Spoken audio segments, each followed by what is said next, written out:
Hey,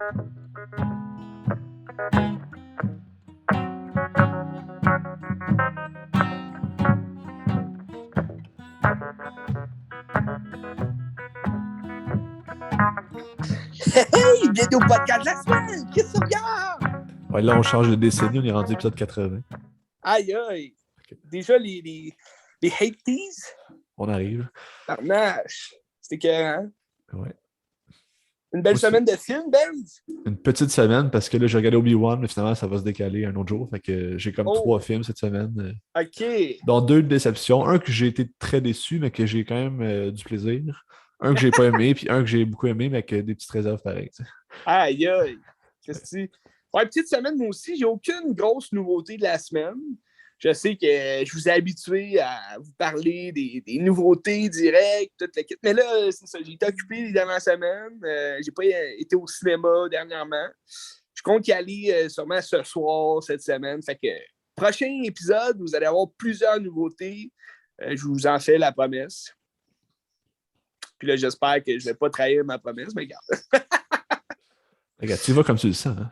On y va comme on le sent, puis on fait ce qu'on peut, puis on regarde ce qu'on veut. Tabarouette. Ah ouais. Fait que là, tu veux-tu commencer avec ta grosse production de la semaine? C'est mon coup de cœur de la semaine, même si... Mais dans le fond, c'est Borat 2. Borat Subsequent Movie Film, qui est sorti en octobre passé, je pense, si je me trompe pas. Ouais. Puis moi, Borat, c'était mon film quand j'étais plus jeune, c'était comme mon film préféré. J'adore Borat encore aujourd'hui. Puis là, j'étais comme très excité de regarder ça. Puis tu sais, c'est toujours aussi drôle. C'est stupide. Mais il y a des points qui m'ont comme chatouillé un petit peu, que j'y reviendrai tantôt. Oh, OK. Ça, tu l'as pas vu, hein? Je l'ai pas encore regardé. J'avais bien aimé le premier. Ben, je te le conseille fortement. C'est quand même loin dans ma tête. Puis c'est ça. Il y a un film... Bruno, je pensais que ça allait être semblable, mais ça m'avait vraiment déçu, Bruno. C'était n'importe quoi. Fait que là, Borat 2, ben, j'ai hâte de le voir. T'sais. On en avait déjà parlé avec Jakku puis Goya. Fait que, j'ai dit, ça fait longtemps. Beaucoup de goût. Ouais, ça fait un bout dans les premiers épisodes qu'on faisait. Ouais.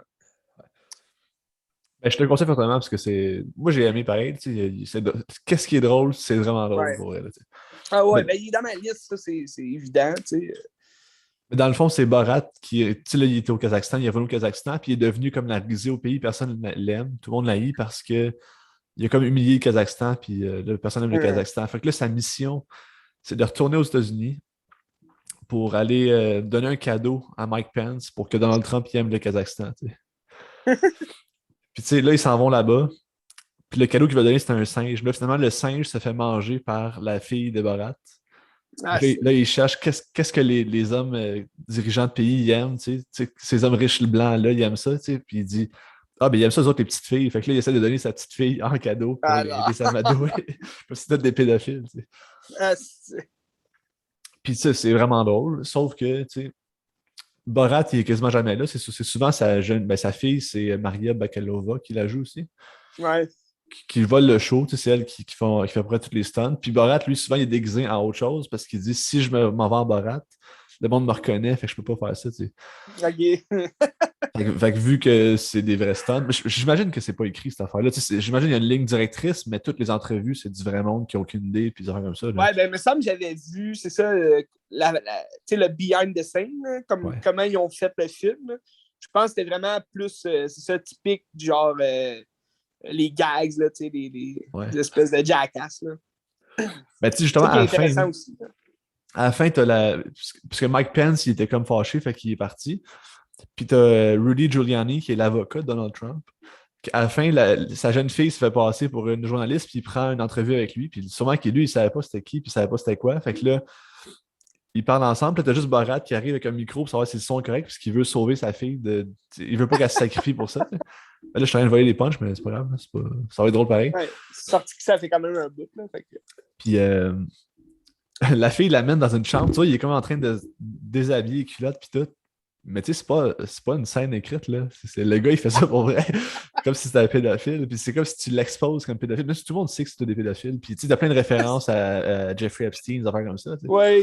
Ouais. Sauf que, tu sais, il expose ça de même, puis il n'y a comme aucune gêne. Puis c'est quand même génial que cette gang de pourris-là, on les montre comme ça, puis on les voit selon leur vrai jour, mettons. Là, Non, c'est ça. Je sais pas à quel point, après le film, parce que si c'est pas organisé, c'est après le film, ils ont sûrement eu je sais pas, il y a des affaires légales là, de filmer quelqu'un contre son gré ou quoi de même, mais en même temps, c'est ça. Mais j'imagine qu'il a signé un release pour quelque chose avant, fait qu'il se servent de ça. Il peut pas utiliser son image s'il n'y a pas de release. Ouais, non, c'est ça. Mais tu sais, dans le premier, là, quand ils s'en vont dans le Winnebago à un moment donné, là, oui. puis les gars, ils font comme des commentaires misogynes puis tout, mais eux, ces gars-là sont revenus contre le film après ça. Là. Puis était comme l'image qu'ils présentent de nous autres, c'est dégueulasse. Puis en même temps, ils ont dit ces paroles-là. Fait que genre, dis pas n'importe quoi. C'est leur parole, ben ouais. C'est ça. Mais moi, l'affaire qui me chicote, là, tu sais. Ouais, vas-y. C'est que, tu sais, c'est facile de rire contre des républicains. Tu sais, les républicains, c'est des innocents. Puis c'est facile de rire contre ça. Sauf que, de cette façon-là, ça devient quasiment une propagande pro-démocrate, à la place d'être une critique de la politique américaine en général. C'est comme si les démocrates, c'est comme le choix à prendre. Puis c'est sûr que face aux républicains, c'est facile, sauf que tant qu'à moi, c'est tous des pourris en général, c'est tous des millionnaires qui n'ont aucun intérêt pour le peuple, qui sont là pour l'argent. Je ne suis pas sûr qu'Hillary Clinton, c'est une bonne personne, là, même si c'est une démocrate. Là, puis le film prend ce penchant-là qui m'a comme chatouillé un peu, puis je suis comme, il me semble que ça aurait pu être plus critique que ça envers tout, là, mais... Ouais. Envers la politique en général. Mais ça n'empêche pas d'apprécier le film. Puis le film, ce qui est vraiment drôle est vraiment drôle. Des scènes, j'ai ri fort. Là, on parlait justement cette semaine de Thank You for Smoking. Ouais. Tu sais, c'est... En même temps, t'as comme un lien aussi à faire avec ton prochain film, mais tu sais, je trouve... Admettons, on prend cette satire-là sociale sur la cigarette, mais ils font pas juste accuser la cigarette d'être mauvais pour la santé, ils parlent aussi de tout ce qui est armes, drogue, alcool. Ouais. Il inclut toutes les mauvaises habitudes puis les mauvaises drogues de la vie en général que les gens ont, surtout en Amérique. Là. Fait que c'est ça qui est le fun aussi. C'est un film principalement pour dénoncer la cigarette puis la fumée, mais il parle aussi de tout ce qui est mauvais autour. Ben, c'est vrai aussi que, par rapport à Borat, par rapport à ce point de vue-là, c'est tourné en joke, sauf que tout ce que tu vois, c'est juste un portrait de l'Amérique d'aujourd'hui. Puis c'est quasiment triste aussi regarder parce que c'est vrai ce que tu vois. C'est comme c'est ça que ça a l'air, ce pays-là. Là, ben, c'était écœurant quand même qu'il y a les guts de faire un film comme ça. Là, ah ouais, puis tu sais, Sacha Baron Cohen, c'est un génie. Là. C'est un génie comique, puis il était écœurant. Un film que j'ai vraiment détesté de lui, à part Bruno, là, c'est Grimsby, là, agent spécial Grimsby. Quelque chose comme ça. Je sais pas c'est quoi. Il joue comme son frère, c'est comme Mark Strong là, dans le film. C'est comme son frère, il est un agent spécial, puis là, finalement, lui, c'est son frère qui est alcoolique, là, puis il trippe bien raide sur. Ils sont en Grande-Bretagne, là, puis là, en tout cas, c'est vraiment niaiseux comme film. Là. Il se passe pas grand-chose, là, mais écouterai ça un moment donné. C'est lui qui l'a scénarisé en plus. Ouais. Ben, c'est le même genre de film qui fait. Il y a une autre affiche du film qui est vraiment dégueulasse, là, où il saute, puis il y a comme une bière dans les mains, puis... Ben, c'est ça, on en jase. Ouais, non, c'est pas celle-là, c'est vraiment l'affiche du film qui était sortie partout, là. En tout cas. T'écouteras ça. Si tu l'aimes. Fait que c'est ça. Borat, je le conseille à tout le monde. C'est une bonne écoute. Là. C'est un petit peu plus long que le premier. C'est 1h40, je pense. Le premier, c'était comme 1h20. Puis ça aurait pu être coupé un petit peu. Des fois, c'est un peu long, mais je le conseille à tout le monde. C'est bon.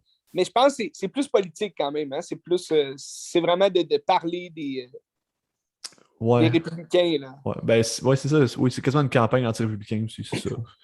Parce que le premier film, si je ne me trompe pas, ça dénonçait vraiment plus l'espèce de cliché américain, tu sais. La supériorité américaine sur les autres. Là, ouais, vraiment. Ouais. Puis c'était plus un road movie le premier que celui-là. Là. Oui, c'est ça. Ouais. Ça se prend bien. Ouais. Sur Amazon, hein, c'est ça? Amazon, sur Prime Video. C'est produit par Prime Video, c'est juste sur Prime Video. Ils font quand même tout le temps des bons films, Prime Video. Là. De ce que j'ai vu, là. De ce qu'on jase tout le temps. Oui.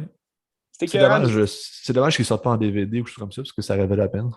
Ouais, mais écoute, il y a quand même beaucoup de films d'Amazon qui sortent comme vraiment des mois après. Là, ils sortent en Blu-ray. Là.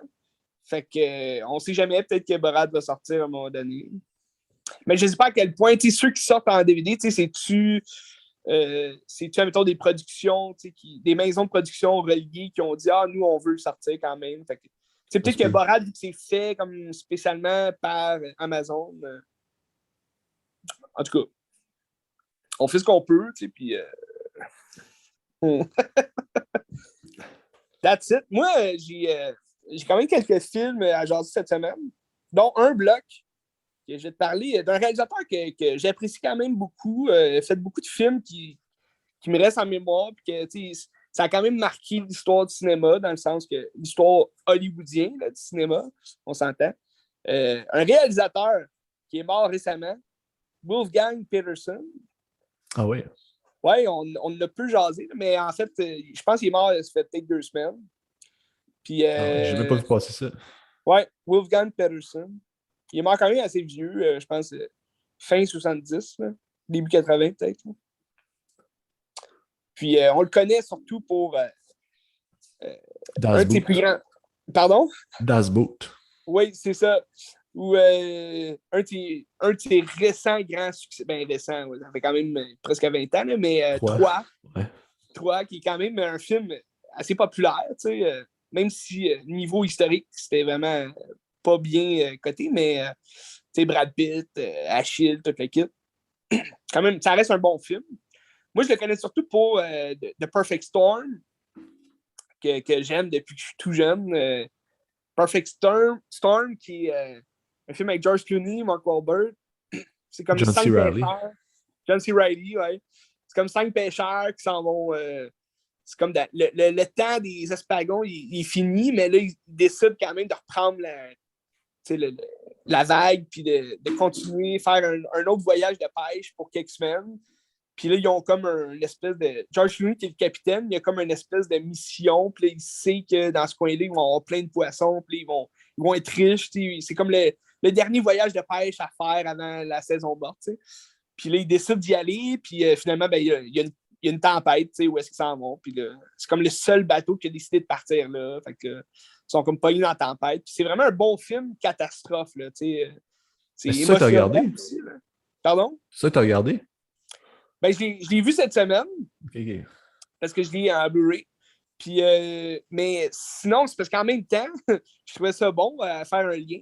Mais c'est que The Perfect Storm, c'est mon film préféré de lui, Wolfgang Peterson. Puis j'ai été d'ailleurs très déçu de son Poséidon qu'il a fait.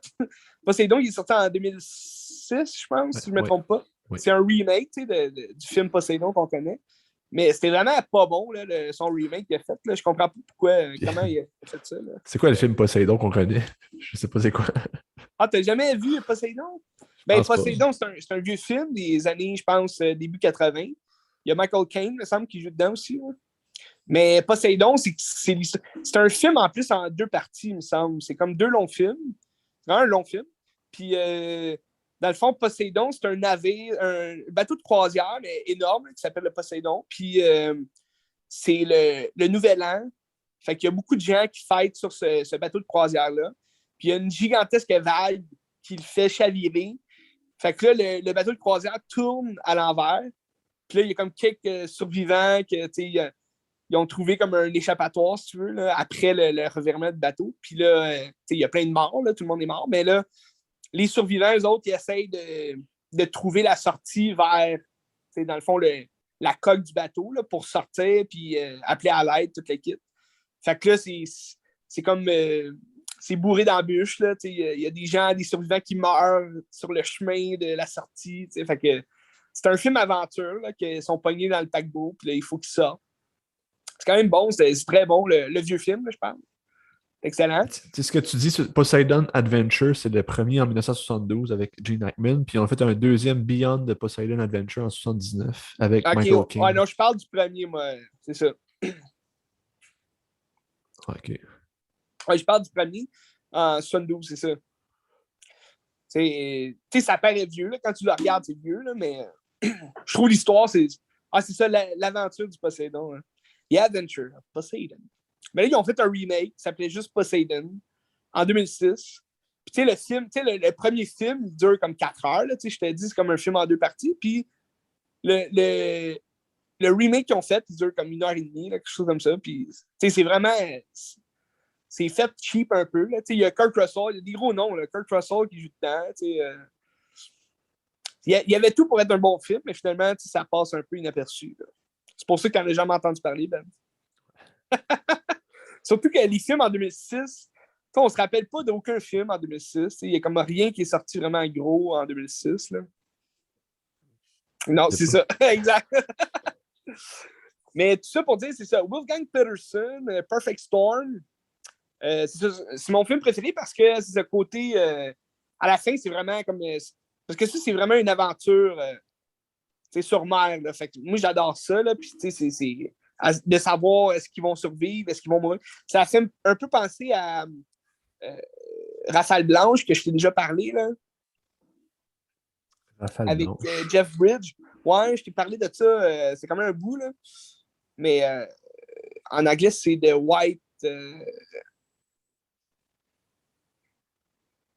Je me rappelle plus. Mais c'est comme un nom qu'ils donnent dans le film là, pour la grosse rafale blanche. Là. Rafale blanche qui est comme une grosse vague. Là. Puis, non, c'est ça, j'adore ces films-là d'aventure un peu. On ne sait pas qui va survivre. Comment ils vont faire pour survivre. T'sais.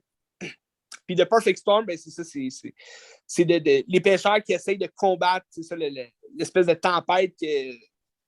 C'est comme impossible pour un pêcheur de survivre à ça parce que c'est un petit bateau de pêcheur, il ne peut pas comme traverser toutes les vagues possibles. Là. Fait que, non, c'est ça, tu sais à la fin qu'il y en a beaucoup qui vont mourir sur le bateau. Puis, c'est triste, mais en même temps, c'est le fun. Oui, The White Squall, c'est ça. Mais dans le fond, c'est ça. C'est juste une rafale blanche. White Squall. De Ridley Scott. Ouais, Ridley Scott. Tu te rappelles pas, je t'en avais parlé? Non, je ne me rappelle pas. OK. Ben, tu sais, ça, c'est comme une école de. C'est comme des étudiants. Ah oui, je me rappelle, oui. OK, ouais. En camelot, là, genre. Ouais. Puis là, c'est Jeff Bridges qui les étudie, toute la kit. Mais, non, c'est The Perfect Storm. Puis là, j'ai en VHS depuis quelques semaines. J'avais trouvé en VHS Trouble. En anglais, ça s'appelle Shattered. Puis c'est un des premiers films de Wolfgang Petersen. Ben, un de ses plus grands succès à Hollywood. Là. Puis c'est un bon drame psychologique qui a beaucoup de nuances du film noir. Là. C'est vraiment comme c'est un film enquête, là, mystère. C'est Tom Berenger qui a un accident de voiture dès le commencement du film. Puis là, il est comme défiguré. Puis une fois que les chirurgiens ils ont fini de le recoudre, ben là, il a comme perdu la mémoire. Fait que sa jeune femme, elle essaie d'y remémorer sa vie d'avant. Puis là, il raconte une vie parfaite. C'est un architecte qui a de l'argent, tu le quittes. Puis il n'y avait aucun problème, tout le quitte. Fait que lui, il est comme bizarre. Il ne sait pas trop qu'est-ce qui se passe, mais il la croit. Puis il est comme ah, ben oui, OK, je me rappelle, même s'il ne s'en rappelle pas. Puis il y a comme des flashbacks de lui qui fait l'amour à une femme, mais c'est comme pas sa femme. Puis là, il y a comme une grosse tempête autour de ça dans ses souvenirs. Puis, c'est très mystérieux. Puis là, il se rend compte que, il y avait un document de surveillance, si tu veux. Là. Il a comme payé un enquêteur qui est Bob Hoskin, que lui, c'est un détective privé. Puis, il enquêtait sur sa femme parce qu'il la trompait. Elle le trompait. Puis, fait que là, il se rend compte que là, il a peut-être menti sur son passé. Puis, tout ce qui se passait. Puis là, Bob Hopkins, ben, il est là pour l'aider. Fait que là, ils continuent l'enquête. Puis c'est vraiment comme un film noir, mais c'est plus dramatique que psychologique, là, je trouve. Mais c'était bon, c'est quand même intense comme film. C'est le début des 90, fait que c'est un film psychologique comme on en avait dans ce temps-là aussi. Là. Il y avait beaucoup de films, justement, on parle de Richard Gere, mettons, ou Michael Douglas, ils ont fait beaucoup de films où est-ce que c'est des hommes avec des femmes fatales qui les trompent. Ou, c'est un jeu du chat et de la souris. Ou c'est-tu un peu intolérable cruauté des frères Coen? Non, c'est pas... je trouve ce film-là, il y a quand même de la comédie. Tu sais, c'est Coen aussi. Fait que... Mais ça, c'est vraiment plus un drame suspense. Là, tu sais, c'est pas drôle pantoute. Tu sais, t'as Bob Hopkins là, qui rajoute un peu de, de comédie là, dans tout ce qu'il fait, mais non, ce film-là, c'est vraiment comme purement un film noir. Là, puis, c'est une bonne enquête. Tu te demandes... Tu sais, j'ai été surpris de la fin. Là. Il y a quand même une bonne fin. Là. Je pourrais la dire, la fin, là, mais en même temps, je ne veux pas trop spoiler, mais c'est un bon film. Puis, ça s'appelle l'œuvre de Wolfgang Peterson, Shattered. L'œuvre de c'est comme Wolfgang Peterson, Shattered, là, dans le fond? Ouais, c'est ça. OK. Fait que c'est comme... je sais pas, c'est comme, on dirait, son premier grand film qu'il fait. Là, fait qu'ils l'ont comme appelé de même. Là. Ben, avant ça, il a fait Das Book, là. Il a fait ça pour ça, là, j'imagine. Ouais, peut-être, là, mais... Tu sais, Das Book, on l'appelle Das Book, on l'appelle pas l'œuvre de Wolfgang Peterson. C'est comme Tarantino qui dit Tarantino's Kill Bill, ou je sais pas trop. Oui, c'est ça. The Fourth Films. Ouais. Mais non, c'est ça. Wolfgang Peterson, c'est un réalisateur à suivre, même s'il est décédé. 3, c'est-tu bon, ce film-là? Parce que moi, je l'ai vu, j'étais au primaire, je pense. Puis là, moi, j'ai étudié un peu, j'ai étudié un peu la Grèce antique. Là, fait que je sais pas si je vais aimer ça ou si je vais trouver ça dégueulasse. Là. Mais vois-tu, moi, je suis passionné par la Grèce antique, tout ce qui est antique en général. Là, les films épiques, j'adore ça. Mais moi, je suis capable de me déconnecter de la réalité quand je regarde un film. Quelqu'un qui étudie vraiment ça, puis qui c'est un historien dans l'âme, puis il capote là-dedans. Je ne sais pas si tu avais eu la même prof que moi pour l'Antiquité. Ah, c'était... Ouais, une petite madame, là, était le fun. Là. Je me rappelle plus son nom. La petite madame, oui, c'est ça, avec les lunettes. Là. Mais tu vois, elle, dans un de ses cours, un moment donné, elle parlait justement de Troie, puis elle disait, là, le film, là, j'ai détesté. Puis là, elle le battait au bout, puis là, tout le monde riait. Puis c'était drôle parce que ça disait, c'est zéro comme le vrai Troie, puis il n'y avait rien de tout ça. Puis, c'est pas le vrai Troie. C'est pas le vrai Brad Pitt, okay. Brad Pitt en Achille, ça marche pas, puis blablabla. Là, j'étais comme, ben, OK, mais là, c'est un film, le film, il reste bon. Je veux dire. Ouais, vas-y. On va faire un petit cours d'histoire. Est-ce que la guerre de Troie a eu lieu ou pas? Ben, selon les écrits, ça dépend de quelle façon tu vois l'histoire, tu sais. Parce que certains disent que c'est plus une légende qu'autre chose, tu comprends? La légende qui a formé aussi Achille, puis tu sais, Achille, y a-tu vraiment existé?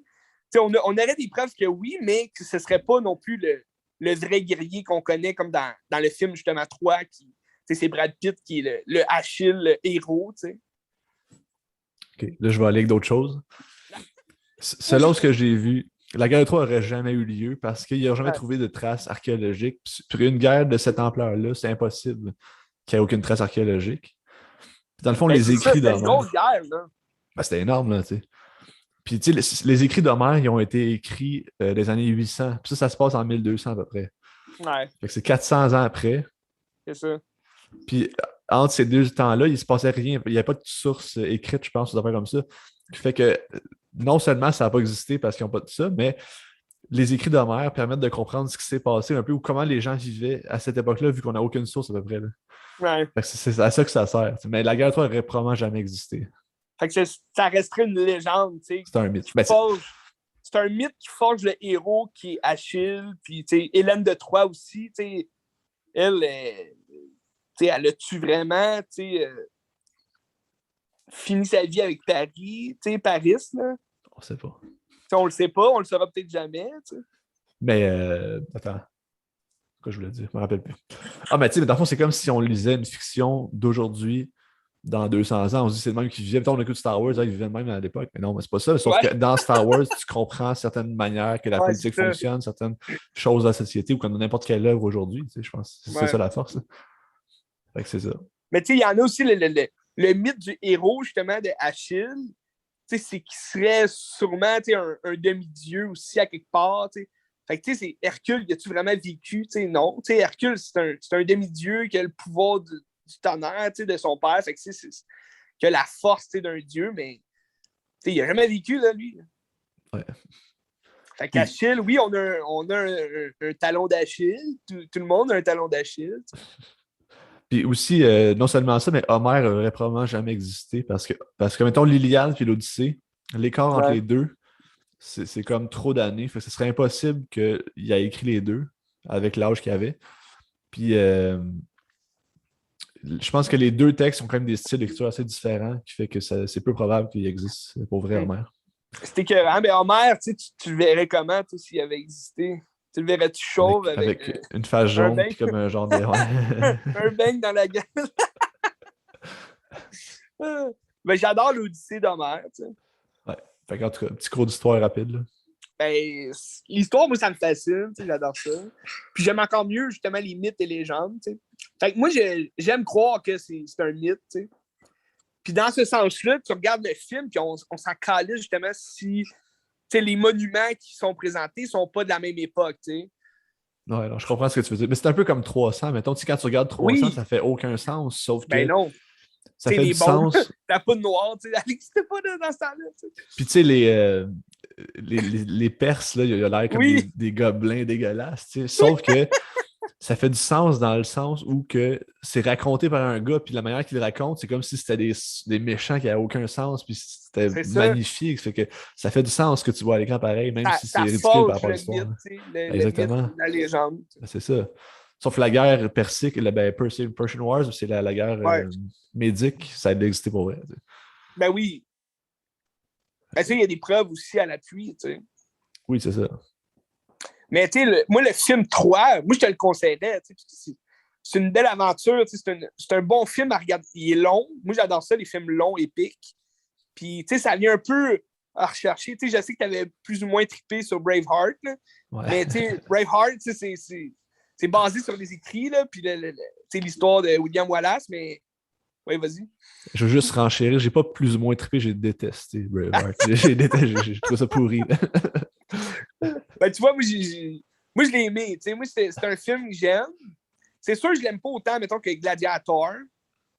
Parce que je sais pas, ça m'interpelle un peu moins, Braveheart, mais j'aime ça parce que j'ai grandi aussi avec justement ça, puis le discours de fin qui court avec la face bleue. Puis là, c'est comme fuck, OK?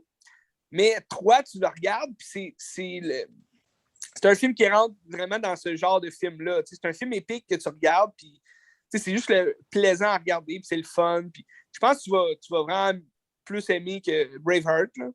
Mais c'est ça, il faut que tu décroches. J'essaie, toi aussi, vu que tu connais pas mal d'histoires, tu vas dire « Ah ouais, ça n'avait pas de sens. » Mais en voyant 3, en se disant « Ah, c'est un mythe, c'est une légende. » C'est ça, tu regardes moins justement les espèces d'aberrations de l'histoire, puis toute la kit. Là. C'est correct. C'est un peu comme Alexander de Oliver Stone. Là-dedans aussi, il y a comme des espèces d'anicroches qui ne marchent pas dans l'histoire. Ça ne fit pas. C'est très hollywoodien. C'est Hollywood qui connaît zéro l'histoire, mais qui fait un film sur l'histoire. Mais le film est bon pareil. T'sais. Il est long, puis c'est bon. C'est le fun de voir les combats menés. Puis tout. Hein. Parce que Alexandre le Grand aussi, c'est un peu lui, il a plus d'écrits, il a vraiment existé, mais c'est aussi devenu un mythe, une légende, c'est un héros de ce temps-là. Fait que, oui. Je vous le conseille, 3. Wolfgang Peterson. On pourrait se faire une semaine grecque antique, là, écoutez 303 puis Alexandre. Oui, qu'est-ce que tu... J'aimerais ça, j'adorerais ça, on se fait ça. Ouais, un jour peut-être. C'est écœurant. Là, il nous reste 3 minutes. Tabarnak, t'as-tu le temps de passer sur un film? Ben, je pourrais faire rapidement mon film que j'ai pas aimé puis qu'on s'en fout un peu. Là. Ah ben oui, vas-y. J'ai regardé, parce que là, j'ai pris Mubi, c'était 3 mois pour une pièce. Puis là, j'ai trouvé un film que j'ai vu le synopsis. C'est un film pas connu, de monde pas connu. C'est un film australien. OK. Puis le synopsis m'intéressait. C'était comme un film sur le manque de but chez les milléniaux, tu sais. Mm-hmm. C'est comme l'errance un peu. Tu sais, c'est le genre de film-là où est-ce que les gens jasent puis il se passe rien puis que c'est juste des gens qui errent dans la vie. Absolument, j'aime ça. Puis là, c'était vraiment plate. Ça s'appelle Friends and Strangers. Je peux trouver le réalisateur un peu, là. Mais je me sens emmerdé. Friends and Strangers? Ouais. Amis et étrangers. Friends and Strangers de James Vaughan. Et Puis connais pas. ça dure 1h20. Je me suis emmerdé pendant 1h20. C'était pas intéressant. Tu sais, des films, absolument que les gens discutent, ben, il faut que Ouais. les discussions soient intéressantes. Puis là, ça m'a zéro embarqué. Ah, ben oui. Tu sais, je dirais pas que c'est un mauvais film, parce que probablement que ça va rejoindre des gens qui connaissent plus un peu l'histoire de l'Australie, un peu toute la colonisation de l'Australie, puis toute cette affaire-là, mais C'est je un suis film pas au courant. australien, là. C'est un film australien. Ok. Je suis pas au courant de ça, le rapport qu'ils ont avec la Grande-Bretagne, puis toute cette affaire-là. Je sais pas comment ça a fonctionné les autres. Puis il parle un peu de ça, ou il parle de la vie en général. Dans le fond, ça commence, c'est un gars et une fille qui sont genre dans un camping, puis là, la fille veut pas être sa blonde, puis là, c'est comme ça. Puis là, finalement, le Mhm. gars hier, puis il sait pas quoi faire. Puis il se passe rien. C'est pas intéressant, j'ai pas aimé ça, mais écoute. Si quelqu'un a le goût Extravagant. de se lancer dans ça, là, tu sais, dans du vide, puis dans juste Ouais. le vide existentiel un peu. Là. Ce qui est dommage, parce que je pensais aimer ça, j'avais le goût d'aimer ça, puis c'est un genre de film que j'aime habituellement. Je sais pas, tu sais, mettons un Patterson, c'est un peu ça aussi, tu sais, il se passe rien, sauf que J'ai adoré. c'est Tu sais, intéressant. Tu sais. moi, je suis moins, tu sais, justement, attiré par ce genre de film-là.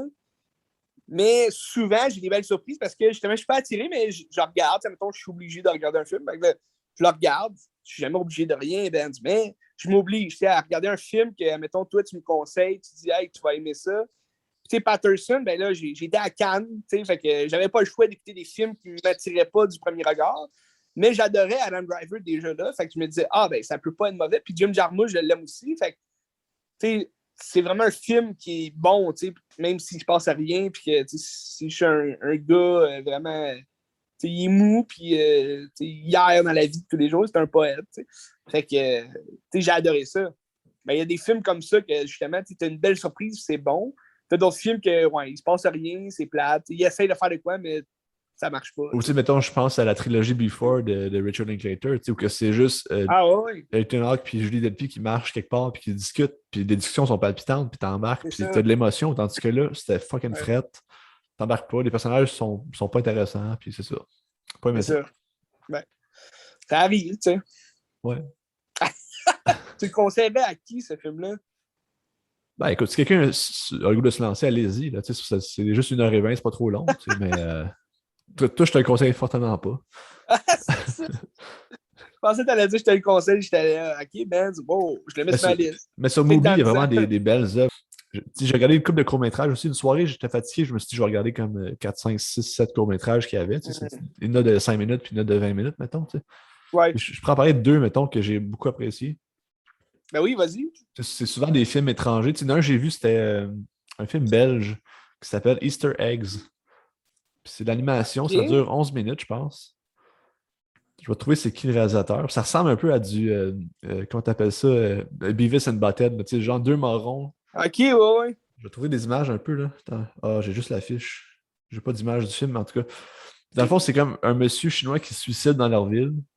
Ah, Puis c'est eux qui font juste des niaiseries. Puis que c'est un gars qui essaye d'être cool. Fait qu'il se tient avec un bum. Mais là, tu sais, il est pas bon pour lui, le bum. C'est un peu des amitiés toxiques. Là, puis c'est fucking stupide, là. C'était génial, tu sais. mais c'est quoi le rapport du vieux qui se suicide? Ben, je pense que ça vient juste faire une vibe dépressive sur le bout. Ok. Mais c'est le vieux, on sait pas c'est qui, c'est juste on commence, puis comme cette personne-là s'est tuée, puis là, ils se promènent dans la ville, puis Aïe, aïe. ils vont chez eux. Puis à un moment donné, il se fait piquer par. Non, c'est pas vrai, il mange la crème glacée, fait qu'il est comme allergique à la crème glacée, fait qu'il enlève la face, puis là, il se met à la tête, genre, entre deux poteaux, puis il fait juste comme niaiser, puis il est pogné là. Tabarnak. Puis tu vois l'autre gars qui est pas bon. Tu sais, c'est un peu comme, je sais pas si t'as vu Prank de Vincent Biron. Non, non, j'ai pas vu. Ça me fait penser un peu à ça. Tu sais, c'est un gars qui essaie d'être cool. Il se Ouais, tient avec des gens épais, puis il se rend compte que hey, ces gens épais-là, finalement, sont pas si cool que ça, puis c'est pas en temps avec les autres que je vais être cool. Tu sais. Puis c'est un peu la c'est même ça. affaire. Tu passes un bon Ouais. moment, puis c'est C'est niaiseux, une belle, ça fait c'est stupide. une belle morale, tu sais. Faut pas que tu te tiennes avec n'importe qui. Non, ça. Puis l'animation est vraiment belle. Tu sais, je trouve que c'est un genre de Beavis and Butthead, mais intellectuel, mettons. T'as quand même des belles Ah, ok, valeurs, ouais. des belles réflexions philosophiques derrière. Puis c'est ça. Easter Eggs, ça dure 15 minutes. C'est un film belge de Nicolas Capens. Aïe, aïe. Puis c'est en néerlandais ou en flamand. Je sais pas trop c'est quoi la langue. Je pense que c'est du flamand. En tout cas, Les sous-titres. des sous-titres. Ça se Je trouve sur parle pas le Movie. flamand. J'espère. Ben non, peut-être, là, mais. Sinon, un autre court-métrage que je pourrais noter aussi, c'est le Junior. Tu sais, Julia Ducournau, tu sais c'est qui, là? Oui, Elle a gagné un Palme d'Or il y a 2 ans, puis elle a fait 2 longs-métrages, Titane puis oui. Grave. qui était vraiment bon. Puis, tu sais, les deux jouent sur le body horror un peu, la Ouais. transformation, puis assez inconfortable aussi, les deux. Ouais, c'est ce que tu me disais, là, ouais. Puis Junior, c'est un petit peu avant Grave, je pense. C'est le même personnage que Grave. J'ai l'impression. C'est la même actrice. OK. C'est le même univers. Puis dans le fond, c'est Garance Mariée qui est la fille dans Grave. Puis elle est comme moche. Elle a des broches, elle a des boutons, elle est moche, tu sais. Puis elle essaie de fitter, d'être belle, puis d'être cool. Tu sais. Puis là, elle voit sa sœur qui est une pitoune, qui est populaire. Fait que là, c'est comme tout son corps se transforme, elle s'arrache genre de la peau. Puis elle a comme une craque dans le dos, comme si elle allait sortir d'un cocon, tu sais. Tabarnache. Puis là, du jour au lendemain, elle devient belle comme sa sœur. Puis c'est comme si elle devenait quelqu'un d'autre. Il n'y a pas vraiment de réponse, mais ça fait réfléchir un peu sur la question de essayer d'être quelqu'un d'autre pour être cool, mais t'es-tu vraiment toi? Ouais. Tout ça. Comme si elle s'est sculptée un corps de rêve. C'est ça, à l'image de ce qu'on veut d'elle, mais est-ce que c'est vraiment elle? Puis c'est un peu ça. C'est intéressant. Puis si les gens veulent fouiller un peu sur Mubi, t'as plein d'affaires intéressantes. Des beaux courts-métrages, puis c'est pas long, puis ça te Ah, mais c'est nourrit. Puis... intéressant, là, oui. Oui, mais vraiment, vraiment. Je te le conseille aussi. Là, je sais pas si la promotion est encore bonne, mais c'était 3 mois pour une pièce, c'est ridicule. Donc, 1,15 pour avoir 3 mois, ouais. c'est con. T'as des beaux films, t'as plein d'affaires. Là. Tabarnache. Checker ça, je mets ça sur ma liste. Ouais, fait que c'est ça, Mubi. Ma liste verte, pas ma liste noire, Ben. C'est écœurant. Ben, je peux aller, si tu veux, on parle un peu de body horror. Ça n'a pas du tout rapport avec mes films, mais c'est des films d'horreur. J'ai regardé 2 films d'horreur cette semaine, dont un que je l'ai regardé parce que je voulais me préparer à la nouveauté qui est sortie cette semaine. Finalement, je ne suis pas encore allé le voir, mais sûrement pour le prochain pod.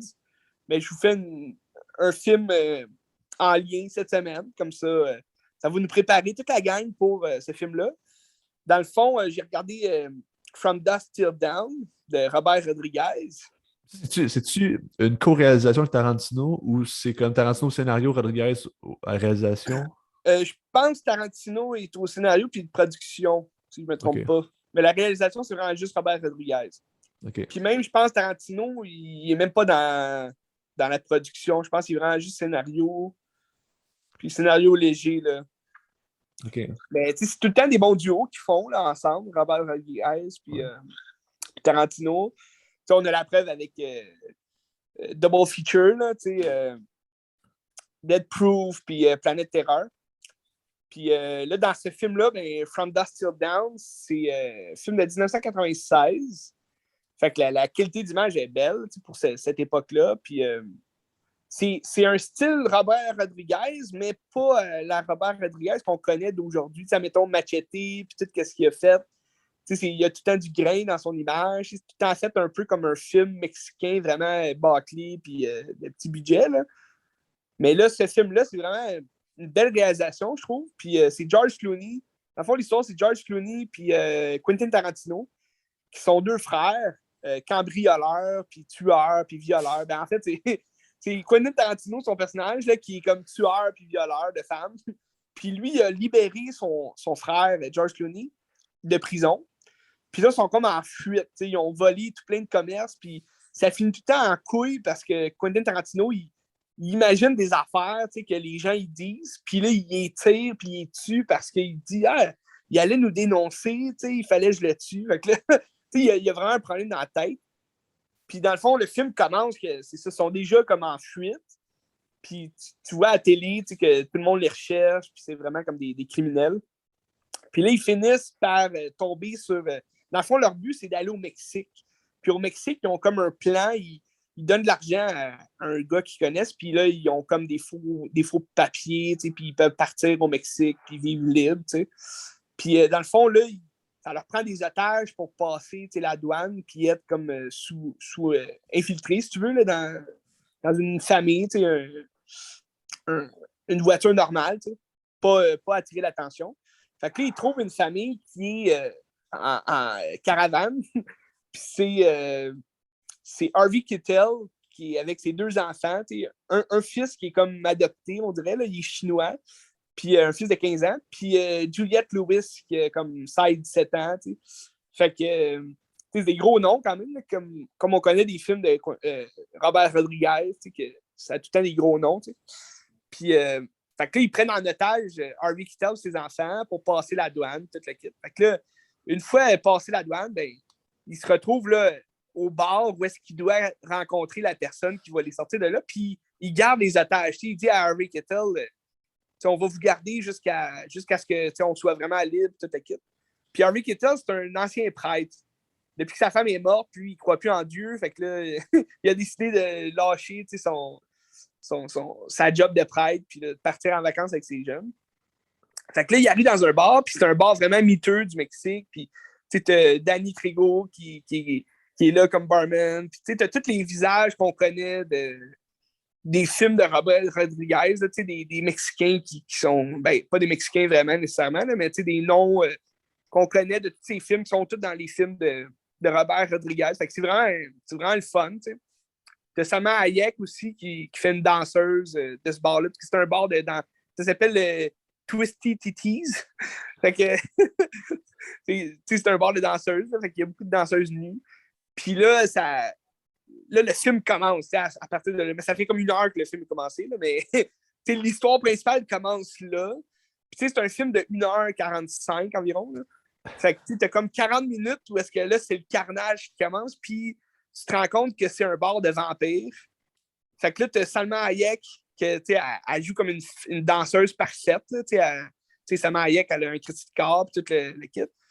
Puis là, elle se transforme en vampire vraiment dégueulasse. Puis là, elle commence à manger tout le monde. Puis là, toutes les danseuses, tous les employés du bar, c'est des vampires. Fait que là, tout le monde c'est un bar de motards, là, puis de camionneurs. Fait que là, c'est tous des gars musclés, puis c'est tous des sauvages qui ont des couteaux, de claquettes, puis là, ils se font tous bouffer un après l'autre, puis là, c'est sanglant au bout, puis c'est vraiment un bon film, là, si vous aimez le sang, puis le style en général de Robert Rodriguez, qui ressemble un peu quand même à Quentin Tarantino, quand on regarde justement des œuvres qui sont communes, là, des deux, ça se fait bien parce qu'ils ont quand même le même ton. Là. Tu ressens-tu la plume de Tarantino? Tu la ressens parce que dans le 1 heure, justement, jusqu'à ce qu'on arrive au bar, c'est 1 heure où c'est George Clooney et Quentin Tarantino qui se parlent ensemble, puis qu'ils font les fous, puis là, ils rencontrent Harvey Keitel, que lui aussi, Harvey Keitel, il jase avec les autres, puis c'est vraiment du bon dialogue, qui est vraiment, c'est le fun comme dialogue. Là. Surtout que, mettons, entendre Tarantino faire ses dialogues, ça va être fou parce que, tu sais, mettons, j'écoutais Kill Bill, ouais. puis quand que The Bride, elle parle, j'entends Tarantino dans ma tête. J'entends sa voix qui dit les affaires, puis ça fait du sens, tu sais. Ouais. Ben, tu sais, quand il y a des petites apparitions dans ses films, c'est le fun, tu sais. Tu regardes Django Unchained, tu sais, quand il fait le cowboy, tu sais, qui explose. Ou juste dans Pulp Fiction, je ne sais plus son nom, mais le gars qui arrive, là, c'est génial. Là. C'est ça, le gars, il est en robe de chambre, tu le quittes. Mais tu sais, c'est le fun, puis tu sais, dans le film, c'est ça, tu sais, Tarantino, il y a un rôle principal, oui, mais comme tu rendu dans le bar, c'est plus c'est plus l'histoire de George Clooney, tu sais, avec les jeunes. Puis là, finalement, tu te rends compte que, OK, c'est... Parce que le plus cinglé des deux, c'est Quentin Tarantino, tu sais. Puis là, un moment donné, tu es dans la caravane, puis tu as George Clooney qui parle à Harvey Keitel, puis il dit, inquiète pas, tu me protèges, tu me rends au bar, tu me conduis au bar en toute protection, puis je te jure que mon frère ne touchera pas à ta fille, puis à tes enfants. Parce que là, Quentin Tarantino, c'est un agresseur sexuel, puis il aime ça, tuer des gens, puis tout le kit. Puis là, il dit, il dit à son frère, oublie pas de mettre ton dentier, comme pas ton dentier, mais ton protège-dents, parce qu'il y a comme les dents qui grincent, fait que c'est comme 15 minutes qu'il parle du protège-dents, puis il se le met, puis c'est juste, c'est bon comme scénario, parce que ça veut rien dire, mais en même temps, ça veut tout dire. Fait que c'est une belle balade. Mais tu sais, c'est un drôle de casting de Tarantino, le frère de George Clooney, comme s'ils se ressemblaient un peu, les deux. Ouais. C'est George Clooney, le grand frère, fait que c'est comme fun. Mais ils ont quand même une coupe semblable dans le film. C'est le fun. Mais je te le conseille, toi, tu vas triper. Là. Je le conseille à tous les amateurs aussi de Robert Rodriguez, Quentin Tarantino. Ben, tu sais, en vrai, si tu aimes Robert Rodriguez, tu vas aimer Quentin Tarantino, puis vice-versa. Je pense que Tu sais, c'est sûr, Robert Rodriguez, c'est moins, mettons, le scénario. Tu sais, les dialogues sont pas écœurants là, dans ses films en général. C'est plus le style, je trouve, qu'il donne à ses films. Là. Tu sais, tu regardes Machete Kills puis Machete, là, normal. Tu sais, je trouve, moi, c'est le style de comment c'est filmé qui est drôle, tu sais, c'est absurde carrément, mais tu sais, les dialogues, ça veut rien dire, là, tu sais, c'est juste Machete qui marche tout le temps, puis il rencontre des filles super sexy, puis tu sais. Mais tu sais, tu fais juste comparer, mettons, Dead Proof à la Planète Terreur, puis tu vois déjà la différence de style. Il y en a un qui est Ah oui, plus oui, dans l'excès de faire too much, puis tandis que l'autre, c'est plus dans la finesse des dialogues, puis dans c'est ça. l'histoire qui est racontée. Là. Puis tu sais, Planète Terreur, t'écoutes le film aussi pour... tu sais, c'est un peu comme tu sais, c'est un film de zombies, fait que tu sais, c'est comme plus... axé sur l'horreur, puis le sang, puis comme les effets spéciaux faits à la main. Fait que c'est plus ça aussi le concept de Robert Rodriguez dans ses films. Admettons, on oublie les Spy Kids, puis tous les films de jeunes qu'il a fait. C'est beaucoup de sang, puis d'effets spéciaux. Admettons, des machettes. Admettons, quand on écoute Machete, c'est une machette dans le corps, c'est juste le fun à voir. Puis c'est un Machete qui tire un intestin pour descendre un immeuble. C'est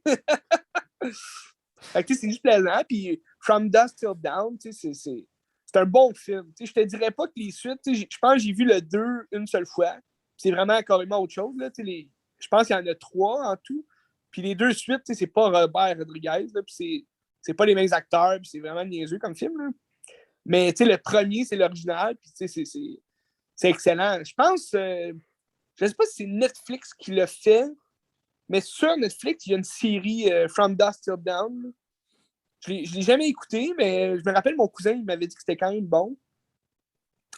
Puis c'était avec justement, quoi déjà son nom, elle a fait des films beaucoup là, dans les dernières années. Elle a fait d'ailleurs Ambulance là, de Et Michael Eiza Bay. Gonzalez.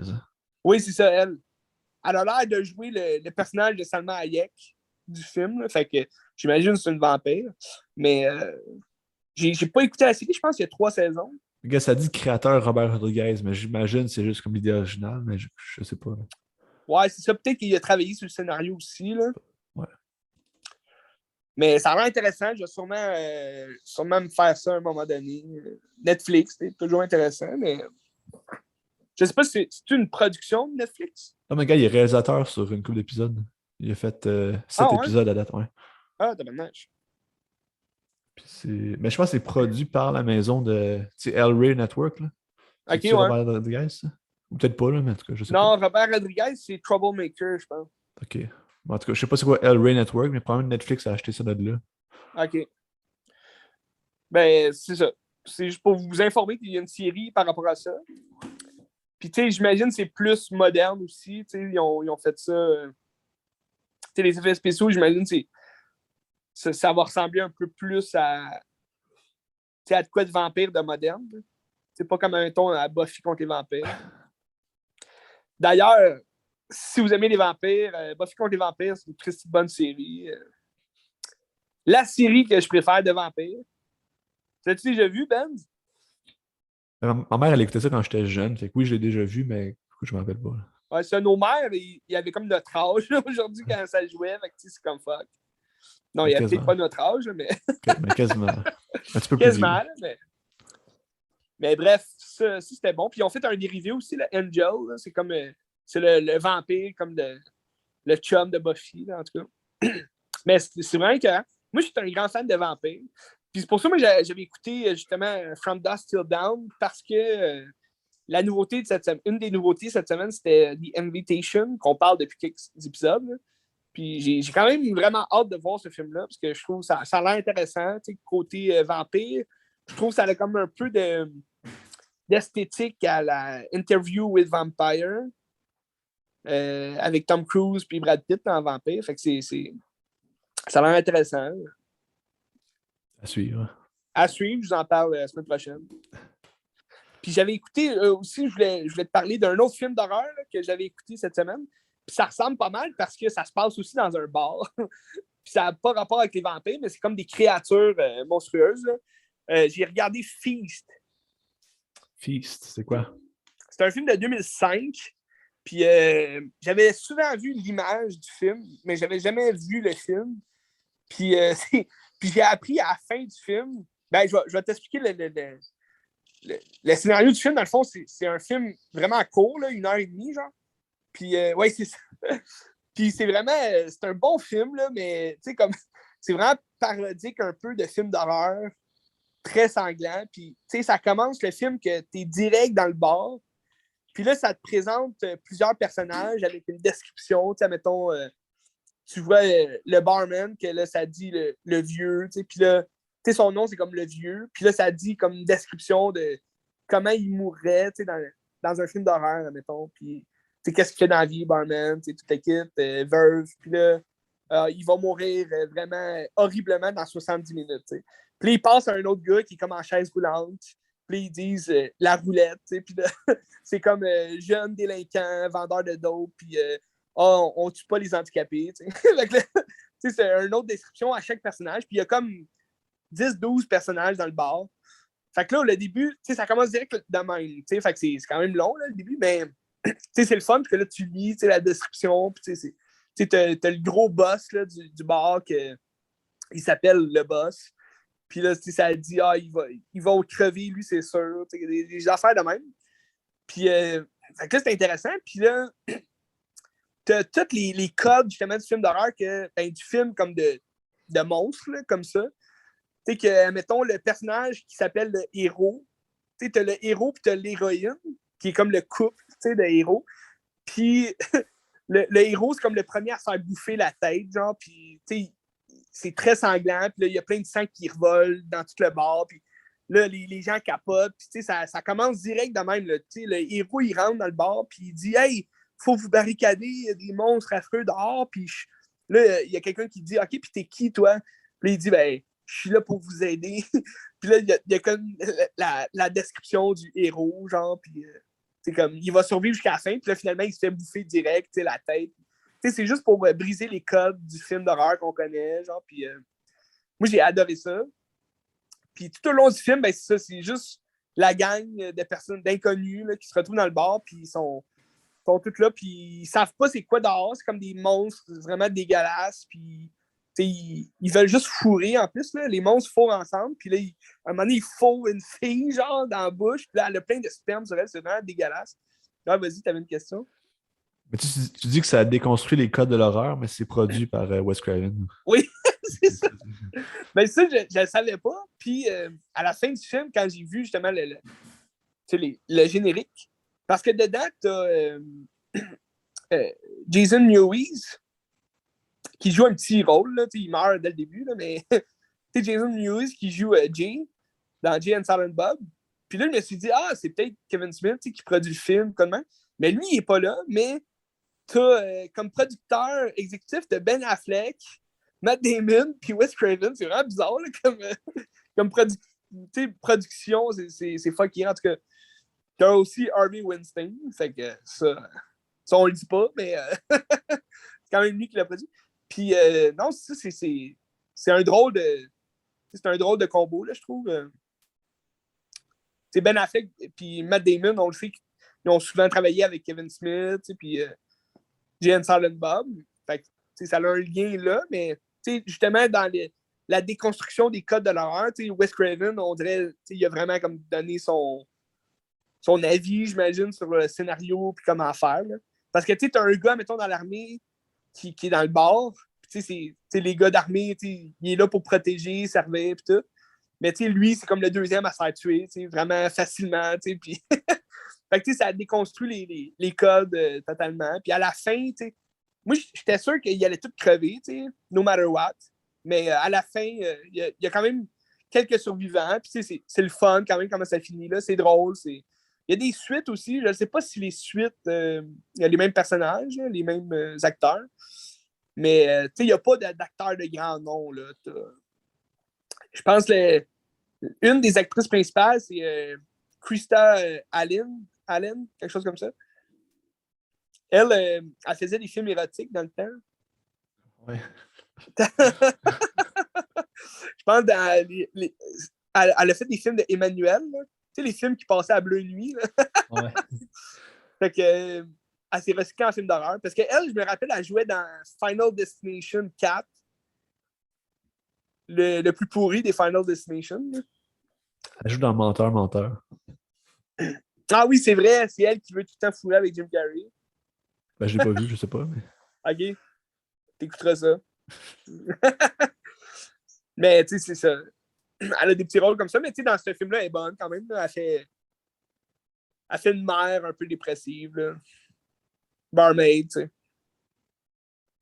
Ouais, t'as comme personne de connu là-dedans. T'as Mike J. Regan qui joue Papa Beast. Oui. Papa Beast. C'est ça. Ah, bizarre. Ouais. Ben, tu sais, c'est un petit film. Tu sais, il y a sûrement pas grand monde qui connaît ce film-là, mais tu sais, si vous aimez les films d'horreur, puis tout ce qui est un peu parodie, un peu d'horreur, tu sais, ben, c'est franchement horreur, tu sais, dans le sens que c'est dégueulasse. Quand tu regardes ça, tu sais, il y a plein de sang, puis il y a un gars qui se fait comme bouffer l'œil, mais il est encore en vie, puis là, il y a comme plein de verres blancs, tu sais, qui poussent dans son œil. C'est vraiment dégueulasse parce qu'il se fait vomir dessus par une des bébites, genre, puis là, en tout cas, il est tout dégueulasse, ce gars-là, puis il se fait exploser la tête un moment donné, en tout cas. Mais bref, c'est pas mon meilleur film d'horreur là, que j'ai vu, là, mais c'est un bon film d'horreur. Là. Dans l'ensemble, c'était le fun. C'était le fun de voir ça, puis c'est clairement juste un film pour voir des gens mourir de façon vraiment dégueulasse et horrible. Là. T'as pogné ça sur genre Frisson TV? Oui, Ah, ok. il y a plein de genres de films que j'ai entendu parler, puis là, tu regardes ça, puis c'est franchement mauvais, mais c'est le fun. Puis qu'un film d'horreur, on va se le dire, tu recherches pas.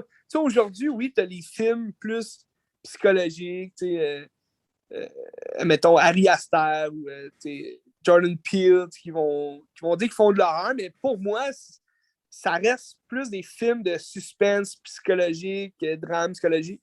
C'est pas de l'horreur pour moi. De l'horreur, pour moi, c'est un slasher où tu as des morts, tu as du sang, tu as des monstres. Mais je dirais pas que c'est un film d'horreur, mettons, justement, Nope. C'est pas un film d'horreur pour moi. Là. Non, c'est plus de science-fiction T'sais, quasiment. Là. oui. Puis même Get Out, on pourrait dire oui, c'est un film d'horreur parce que c'est une famille qui tue des Noirs. Fait que c'est un peu du type slasher. Mais comme un peu Us, c'est plus aussi fantastique. T'as comme tout le mythe aussi autour de ça, mais je dirais pas que c'est comme le maître de l'horreur, Jordan Peele, on va se calmer. T'sais.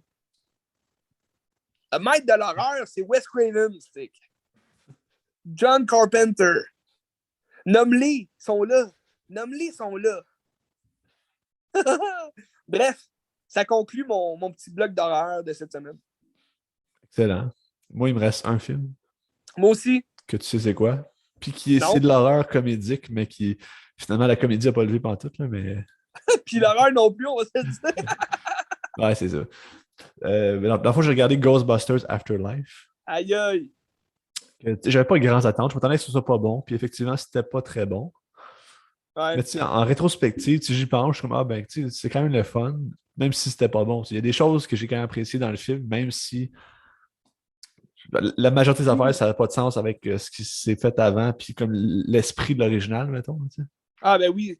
Ben moi, quand j'avais été voir au cinéma, j'avais été terriblement déçu, parce que justement, j'avais pas eu de fun pendant le film. Ouais. C'est un film qui se veut être le fun, puis un retour aux sources, peut-être le kit, mais on dirait que j'ai eu zéro fun, puis c'était comme un film trop enfantin, je trouve, Ben, je pour trouve ce que que, c'est ouais. l'original. Ben, tu sais, justement, l'original, c'est une comédie. Puis Ouais. dans ça, il n'y a aucune fucking comédie. Il n'y a rien de drôle. Il y a une scène qui est comique, c'est la scène où est-ce que Bill Murray arrive. Puis, les trois gars, ils ont une scène dans le film. C'est une belle scène. C'est drôle, mais c'est tout. Puis C'est comme ça. Ghostbusters, c'est de la comédie. Faites-moi rire, faites des scènes drôles, faites Puis, quelque chose de niaiseux. tu t'ajoutes Paul Rudd à ton casting, C'est ça. qui est un des maîtres de la comédie de notre époque, puis qui a fait beaucoup de comédie. Puis, son style de jeu comique, il est particulier à Paul Rudd parce qu'il est drôle. Un peu, je trouve qu'il ressemble un peu à Steve Carell là, dans ses rôles, dans le sens que. Puis, ils ont justement fait un remake du Dîner de con là, ensemble. Mais, Paul Rudd, il joue souvent des gars sérieux qui ne fait pas de blagues, mais il est drôle pour ça, tu sais. Puis là, dans ce film-là, ben, il est comme useless en esti, là, tu sais. C'est vrai que ça sert à rien. Ouais, il sert à rien, puis tu sais, c'est juste le prof un peu bizarre, tu sais, qui fait des affaires, mais sinon... C'est comme le pont entre les jeunes puis la génération des Ghostbusters pour dire hey, moi je tripais là-dessus puis ça existe puis j'en vous allez ouais, triper là-dessus un peu, mais à part ça, il sert à rien, il fait rien, ben non, il y c'est a ça. comme pas de motif, genre. Tu sais, à part Effectivement. lui, il aurait pu mettre, admettons, leur mère au kid qui dit ah oui, votre grand-père, tu sais, Ghostbusters, c'était telle affaire, tu sais.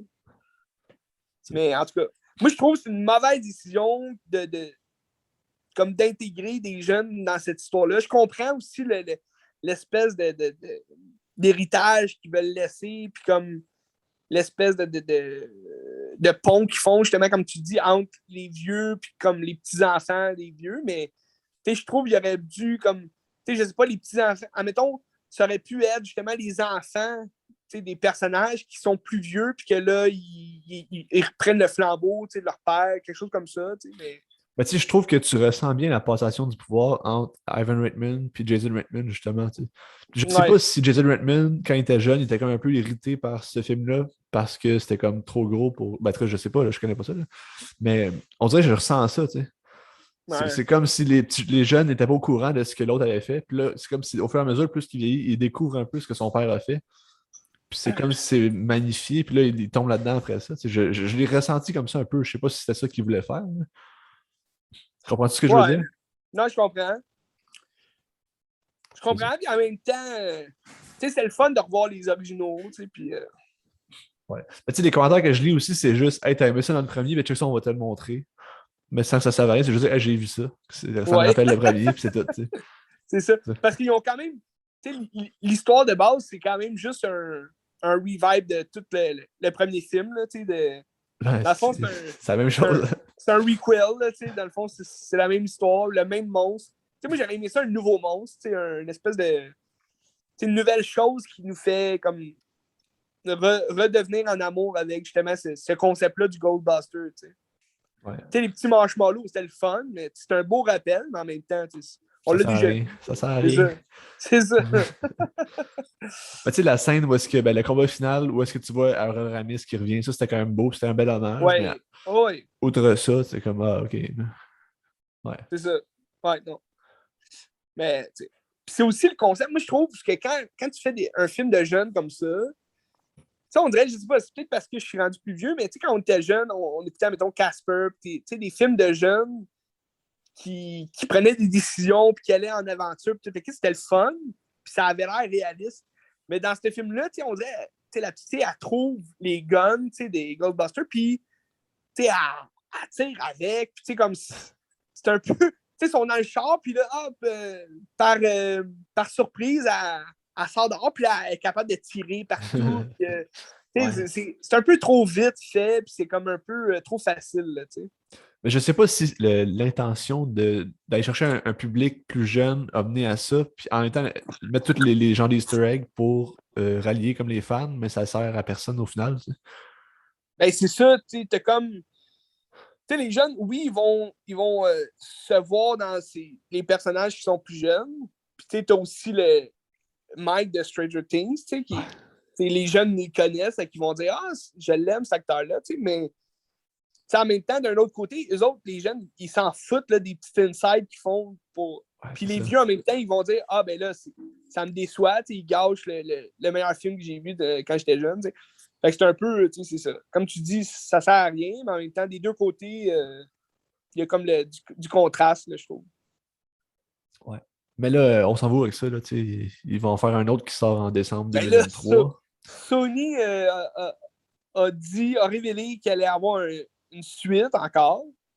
Mais je ne sais pas si c'est une suite de ce film-là ou si c'est un nouveau complètement, puis d'autres personnages, peut-être. J'espère qu'on va se rapprocher un peu plus des originaux. Puis là, ils sont revenus dans le décor un peu. J'espère qu'ils vont rester. Mais la fin présume ça. Il y a des scènes après le générique. C'est triste à dire, mais moi, je pense que justement, on oublie les vieux complètement parce que là, on a eu leur retour, on a eu l'héritage, puis là, ils sont rendus qu'ils font un nouveau film complètement. Là, ça serait avec les jeunes. Avec les jeunes, que là, ils découvrent justement plus d'affaires de Ghostbusters. J'ai l'impression que ça va être ça, tu sais. tout cas, ben, je pense qu'il y a eu ça aussi, mais en tout cas, c'est décevant. On verra. Ben, tu sais, peut-être qu'ils vont être là aussi, des petites apparitions ici et là. Parce que, il me semble, à la fin, tu vois les vieux qui retournent à New York avec le char, ou je sais pas trop. Là. Après le générique, tu vois ça. Ah oui? Ben, Ah, je il l'ai me pas semble. vu. Il me semble. En tout cas. Je me rappelle pas, j'avais pas resté jusqu'à la fin, il me semble. Mais check sur Amazon Prime, check la fin du générique, tu vas le voir. OK. Ouais. Parce que je l'ai pas réécouté, ce film-là. Peut-être que, tu sais, en le réécoutant, je vais peut-être mieux l'aimer. C'est peut-être justement la surprise de le voir la première fois. T'es comme, ah non, c'est vraiment pas bon, tu sais, comparé au vieux. T'sais. Mais j'ai quand même préféré ce film-là que le remake qu'il avait fait avec toutes les filles. Là. C'était un n'importe quoi. Là. Mais non, on verra la suite. Puis, mais Sony, je trouve, ils sont décevants dernièrement. Ils font tout plein de films Morbius. un peu bizarres. Puis... Ouais, Morbius, c'était très décevant. T'sais, on ne sait pas où est-ce qu'ils s'en vont avec tout ça. Là. Mais bon, on fait ce qu'on peut. Il y a aussi Warner Bros. Là, qui décale tous leurs films. Fait que là, tout le monde déteste Warner Bros. Puis, C'est quoi les films qui ont décalé? Ben, c'est surtout ces deux films de DC. Là. Il y a Shazam, qui était censé sortir The Fury God. Là. Shazam The Fury God. C'était censé sortir en décembre, puis ils l'ont repoussé en mars 2023. Puis ils l'ont mis à la date où est-ce que Aquaman 2 était censé sortir. Fait que là, Aquaman 2, il est repoussé en décembre 2023. Fait que, ils ont repoussé ça en tabarouette. En tout cas, des choses qui arrivent. Dune, c'est pour quand, Dune 2? Dune 2, c'est, je pense que c'est censé pour décembre 2023 aussi. OK. Mais j'ai pas de nouvelles. T'sais, ils ont commencé à tourner, mais on n'a pas de nouvelles, on sait pas rien. Mais là, si c'est en décembre 2023, ça veut dire qu'on aurait 3 estiques de gros films. Parce que t'es censé avoir un Star Wars aussi. T'es censé avoir justement Aquaman, puis le Dune, en tout cas. T'sais, déjà que ce décembre-ci, il y a quand même beaucoup de gros films qui sortent, là, dont Avatar, The Way of Water. Tu vas-tu retourner le voir au cinéma? Il ressort en cinéma en septembre. Ah, tu parles le premier? Non, je n'irai pas le voir au cinéma. Ouais, le premier, il ressort. Hein. Non. Je ne sais pas à quel point est-ce qu'ils ont remasterisé les effets. Là. Je ne sais pas à quel point tu peux remasteriser des beaux effets qu'il y a eu en 2009. Là. Je sais pas. Mais, je ne sais pas non plus. Je sais pas c'est quoi l'intérêt, là, mais en tout cas. Je ne sais pas, mais parlant de James Cameron, ouais. C'est un lien avec mon dernier film. J'ai regardé cette semaine. OK, moi j'ai le temps. Ben sinon, on s'en reprendra. Mais j'ai regardé cette semaine Terminator Redemption. Ça, c'est quel, ça? Ça, c'est le 4e film qui est sorti en 2009, justement, en même temps que Avatar. Ben, dans la même année qu'Avatar. C'est dans le fond, un 4e film de Terminator avec Christian Bale puis Sam Worthington, justement, le gars d'Avatar. Puis c'est un film qui n'a pas marché. Dans le fond, c'était censé être une nouvelle trilogie, une nouvelle saga de Terminator. Puis finalement, ça n'a vraiment pas marché. Fait qu'ils ont comme scrappé les suites, là, puis ils n'ont pas... Vas-y. C'est-tu James Cameron qui réalise cela aussi ou c'est d'autres choses? Non, le réalisateur, c'est MCG. Ah, ben j'ai acheté les Charles Angels l'autre jour. C'est vrai? C'est écœurant. Le dernier aussi, là? Non, les deux premiers. Il y a comme un coffret les deux premiers. Ouais, ceux qui sont bons. Là. 50 cents, c'est pas cher. Ben, c'est toujours le fun, les Charlie's Angels, c'est le fun. Mais non, c'est ça. C'est lui qui a fait ce film-là. Puis je pense que James Cameron qui est producteur, mais je suis pas sûr. Mais tu sais, moi, comme c'est sûr que quand je l'ai vu la première fois, c'est sûr que c'est très différent que le premier Terminator. T'es bien loin de.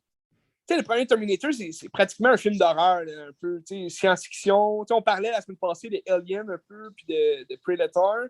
C'est dans le même style. Arnold Schwarzenegger qui est une machine à tuer, puis que c'est vraiment comme un slasher. Là, c'est le robot qui arrive dans New York, le robot du futur qui vient tuer des gens au même nom que Sarah Connor. Fait que c'est vraiment comme un tueur en série. Puis fait que moi, j'adore le premier pour ça, puis l'espèce de l'aspect terreur qu'il y a dans le robot du futur. T'sais. Puis là, t'es comme Terminator Redemption, t'es dans le futur. Fait que tu commences, parce que tu te rappelles, le premier Terminator, t'as comme t'as l'histoire, justement, de Kyle Reese qui arrive du futur, lui aussi. Puis il apprend à Sarah Connor que lui arrive du futur, puis que c'est... elle va mettre au monde John Connor, qui est le chef de la résistance dans le futur. Puis là, c'est lui qui l'envoie là pour sauver le monde, puis sauver sa mère, dans le fond, là, qui se fait attaquer par un T-800 qui est Arnold Schwarzenegger, un tueur en série. Puis, dans le fond, là, tu as comme l'histoire que ça ne s'est pas encore produit. Dans le fond, la résistance, elle se bat contre des robots, contre Skynet. Skynet qui est la fabrication de robots, si tu veux, qui est le gros méchant. Puis, t'as Christian Bell qui joue justement John Connor. Puis t'as un jeune Kyle Reese là, qui est joué par Anton Yelchin. C'est un jeune acteur, il est mort. Anton Yelchin, ouais. Ouais, Yelchin, c'est ça. Il est mort il y a quelques années. C'est lui qui joue dans Star Trek, là? Oui, c'est ça. C'est lui le russe dans Star Trek. Puis lui, dans le fond, il joue un jeune Kyle Reese. Fait que, il n'est pas encore à l'âge où est-ce qu'il l'envoie dans le passé. Ça s'est pas encore fait, ça. Puis c'est comme Skynet, c'est la résistance. C'est John Connor qui n'est pas encore rendu au top de la résistance, mais c'est comme un des jeunes commandants. Puis, fait que là, ils ont comme des plans pour aller abattre Skynet. Puis John Connor, il est comme vu comme un faux prophète par certains, puis par d'autres, il est vu comme le sauveur de l'humanité. Fait que, parce qu'il a des visions. Lui, il se rappelle de ce que sa mère il a dit plus jeune, puis elle lui a laissé des tapes vidéo, puis toute la kit. Fait que lui, il sait que l'avenir nous réserve des T-800 puis des robots bien plus puissants. T'sais. Fait que ce que tu vois dans le film, c'est vraiment plus un futur apocalyptique où est-ce que t'as Christian Bell qui se bat contre des robots, qui tue toute la kit. Puis, d'un autre côté, t'as Sam Worthington, que c'est un gars qui s'est fait tuer. Il a tué des gens, fait qu'il était condamné à mort en 2003. Puis là, le film se passe en 2018. Okay? Fait que aujourd'hui, on n'est pas envahi de robots. Là. Fait que dans le fond, Sam Worthington, lui, il joue un gars qui est mort en 2003. Puis il a comme signé pour que son corps soit utilisé pour des affaires, mais il ne s'est pas renseigné rien. Puis là, il se réveille comme en 2018, puis dans ce monde-là apocalyptique, puis il est comme fuck, qu'est-ce qui se passe? Puis là, de fil en aiguille, il apprend que c'est comme un robot. Il s'est fait comme. Il y a des organes humains, là, il y a encore son cœur, toute l'équipe, mais il s'est fait comme mettre des prothèses robots, puis c'est comme un. Si tu veux, dans son cerveau, il est comme programmé pour aller chercher John Connor, puis lui faire un piège, puis l'amener à Skynet pour le tuer, puis toute l'équipe. Parce que le but de Skynet, parce que Skynet, il sait le futur, il connaît qu'est-ce qui va se passer. Fait que leur but, c'est de tuer Kyle Reese, puis de tuer aussi John Connor. Fait que là, le film, c'est plus John Connor qui recherche son jeune père, dans le fond. Là. Il recherche Kyle Reese, parce que Kyle Reese, c'est le père de John Connor. Je ne l'ai pas dit, là, mais pour ceux qui n'ont pas écouté Terminator, Kyle Reese, qui est envoyé par John Connor du futur, ben, il va coucher avec Sarah Connor dans le passé. Puis là, elle va mettre au monde John Connor. Fait que Kyle Reese, c'est comme le père de John Connor.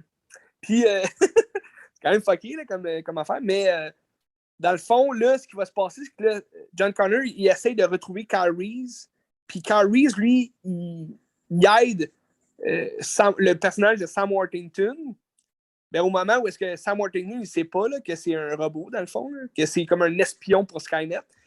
Fait que dans le fond, tout de fil en aiguille, tout le monde va se recroiser. Puis là, à la fin, ben là, ils se retrouvent dans le Skynet, l'espèce d'usine à Skynet. Puis leur mission, ça va être de détruire cette usine-là.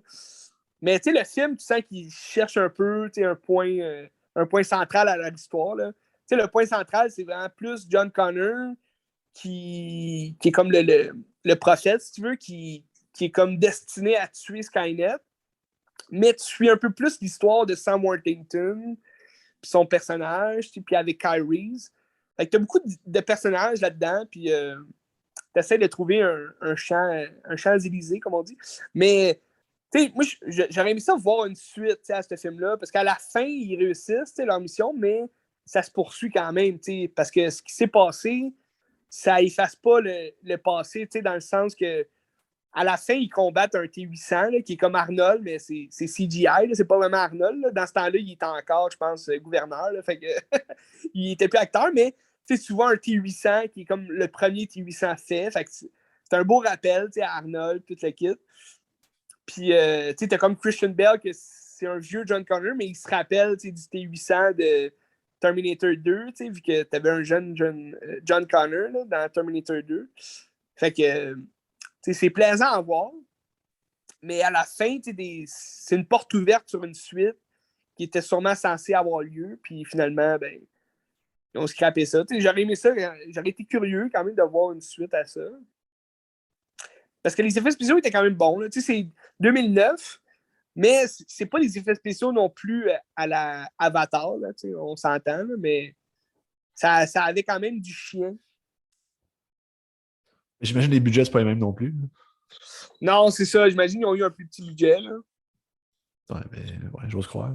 C'est ça. Mais c'est quand même Warner Bros. Je veux dire. Ils ont du fric quand même. Là. Mais bref. Ça fait un job pareil. Tu l'avais jamais vu, toi? J'ai jamais vu de Terminator en général. J'ai jamais What? vu ça. Damn, fuck! Faut au moins que tu regardes le 1 puis le 2. Mais je pense que le 1, il l'a. Parce que le 2, il l'avait sur Netflix. Mais le 2, je l'ai vu. Le premier, je l'ai vu récemment, quelque part. Peut-être que je vais regarder ça. OK. Ben, c'était écœurant, faut que tu vois ça. Ouais, j'ai le goût. C'est du vrai bon James Cameron, tu sais. Je sais que Terminator, c'est comme un film que Pierre Falardeau aime vraiment beaucoup. Il aimait vraiment beaucoup parce qu'il est mort, là, mais. Ben, pour vrai, c'est tout ce qui est musique, scénario, scène d'action, tout est bon dans le premier film. Puis dans le deuxième, il rajoute une couche, fait que c'est encore meilleur, je trouve. Parce que dans le premier, t'as Sarah Connor qui est comme, tu la fille, si tu veux, c'est la final girl, si tu veux, là, du film d'horreur, que, elle essaie de s'échapper, puis elle sait pas se battre, là, c'est une fille normale. Mais dans le deuxième, c'est comme une fille qui sait à quoi s'attendre, fait qu'elle est prête, elle est armée, toute la kit. Puis c'est des années plus tard, fait que tu as son fils qui a comme 15 ans, c'est un jeune Edward Furlong qui joue. Fait que il a comme 15 ans, puis là, c'est le fun de voir le Terminator qui est comme rendu gentil, toute la kit, fait que... Parce qu'il est pas méchant dans tous les films, le Terminator. Ben, le Terminator, c'est Arnold, là, mais Arnold, il est méchant juste dans le premier film. Après ça, c'est comme des robots reprogrammés par John Connor du futur qui étaient envoyés dans le passé pour... Mais tu sais, c'est tout le temps le classique aussi de quand il arrive sur Terre. C'est comme par sphère, là, genre temporel. Puis là, il est comme à poil. Il arrive à poil en sphère. Puis là, il vole tout le temps des vêtements de cuir à des motards. Là, c'est comme le classique Terminator. C'est bon, là, tu sais. Puis le troisième film, parce que là, quand tu regardes Redemption, ça a un lien avec le premier film parce qu'il y a des photos de sa mère, de Linda Hamilton. Puis, mais tu ne sais pas si, admettons, le deuxième puis le troisième film comptent dans ce film-là, ou si c'est juste le premier film puis ils ne tiennent pas en compte parce que il écoute, admettons, les enregistrements de sa mère comme s'il n'avait jamais rencontré de robot. Mais dans le deuxième film, il rencontre là, un Arnold, puis il combat, puis il y a sa mère, puis toute l'équipe. Fait que c'est curieux, mais ça fait un job pareil. Mais j'ai clairement... admettons, j'ai des bons souvenirs avec les deux premiers, puis c'est les meilleurs, les Terminator. Mais le troisième film, même s'il est à chier et que tout le monde le déteste... Le troisième, c'est lequel? C'est celui-là ou c'est Salvation? Non, le troisième, c'est... Genesis? Non, c'est ça. Le troisième, c'est Terminator 3, La guerre des machines. C'est Machine Wars. C'est sorti en 2003. Okay. Puis c'est comme un Arnold qui est comme dans la fin de sa carrière des années 2000, là, avant de devenir gouverneur. Puis c'est un film parce qu'il y a comme aucune histoire. L'histoire, c'est Terminator qui arrive du futur. Puis il veut protéger, Sarah Connor n'est pas là, mais il veut protéger le John Connor qui est comme rendu miteux, là, puis c'est un sans-abri. Puis là, il protège aussi la fille qui est censée être sa future femme dans le futur.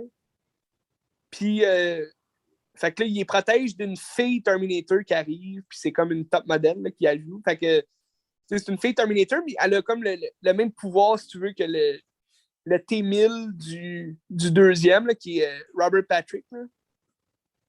Puis, fait que c'est un peu, c'est la même chose que le deuxième film, dans le fond. Là. Mais là, il protège, à la place de protéger un jeune et sa mère, il protège comme les futurs amoureux, là, les futurs mariés. Mais c'est bon, tu sais, t'as quand même du stock de. C'est un film des années 2003, puis ça, je me rappelle, j'avais été voir au cinéparc, puis il jouait juste avant La Matrice 2, tu sais. C'était comme un spécial science-fiction, j'imagine. Mais c'est ça, des bons souvenirs, tu sais. 2003, on avait 8 ans, tu sais, on se rappelle de tout. Ouais. C'est sûr que j'ai moins de souvenirs que, mettons, d'avoir vu Pirates of Caribbean. 2003 aussi, ça? 2003 aussi, ouais. Mais c'est ça. Je me souviens, je m'étais endormi sur La Matrice 2. Regarde. On est bien assis dans le char. Fait que... c'était écœurant. Terminator, c'est à voir. Mais Genesis, j'avais détesté. C'était pas tant bon. Là. Ils ont comme. C'était le fun de revoir Arnold, mais au bout du compte, c'est un film qui sert à rien. Là. Ils ont voulu comme faire une resuite, si tu veux, là, mais ça n'a pas marché. Puis Dark Fate, c'est comme. Ils ont juste transformé tous les personnages en femmes. Fait que c'est ridicule aussi. Là. Vois-tu Terminator, le premier? Ah, il est sur Amazon Channel. MGM Amazon Channel, je sais pas c'est quoi. OK, ouais. C'est intéressant. Ouais. Pas ça, tu vas sûrement le trouver 3$ là, en DVD à quelque part. Je le cherche tout le temps. Je le cherche. Tu vas le trouver, c'est sûr. Ouais. Un jour.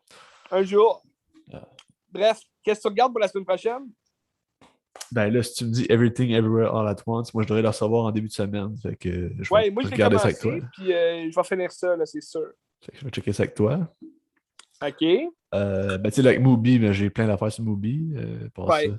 Il y a Love de Gaspard Noé, j'aimerais savoir. Il est là sur Mubi. Tu sais c'est quoi? Ah ouais? Ah, ben ça, c'est intéressant. Il paraît que c'est fucking trash, puis c'est vraiment explicite, là, fait que j'ai hâte de voir. Ah oui. Ça a l'air que c'est vraiment... Ben, je pense que c'est 18 ans plus, là, fait que... Ouais. C'est pratiquement un film de cul. Ouais. J'ai hâte de Dans voir. le sens, pas un mauvais film, mais un film de fesses. Ouais. Puis, ouais, non, c'est ça. Moi, comme je te l'ai dit, là, j'ai acheté même. Oui. Fait que m'a sûrement regardé ça cette semaine aussi avec Ex Machina, parce que j'ai adoré ce film-là. Plus que Apocalypse. Non, c'est quoi? C'est, Annihilation. Annihilation, ouais, c'est ça. Pourquoi j'ai dit Apocalypse? C'est une bonne question. Annihilation, c'est un peu la même chose. C'est Annihilation puis Apocalypse. Mais non, c'est ça, j'ai préféré Ex Machina, fait que je vais sûrement regarder ça. Avec Mais ça, ton film, ben, il a fait des scénarios de Danny Boyle, en tout cas.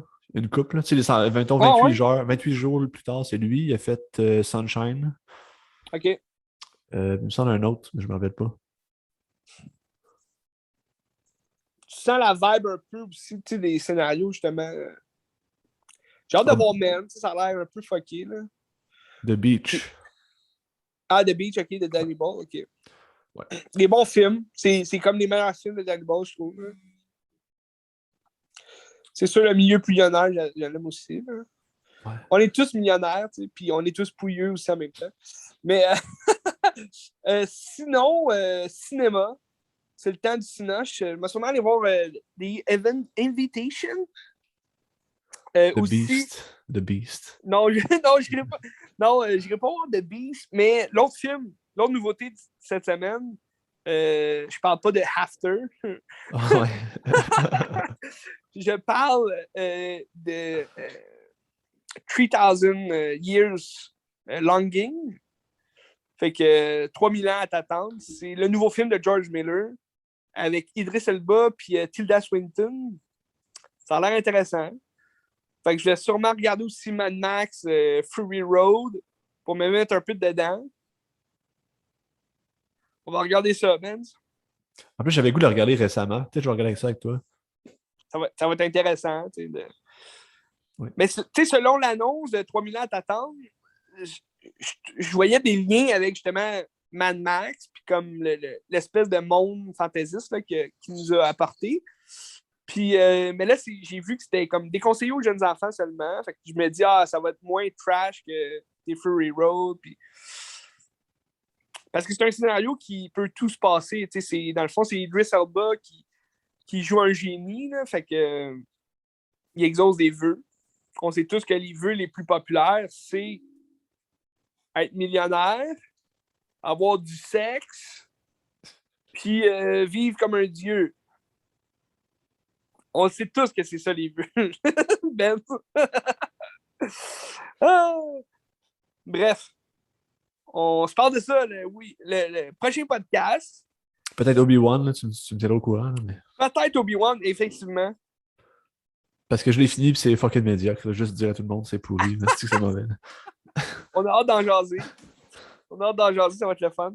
Ben, Christy de bon podcast de film. Qu'est-ce que tu regardes?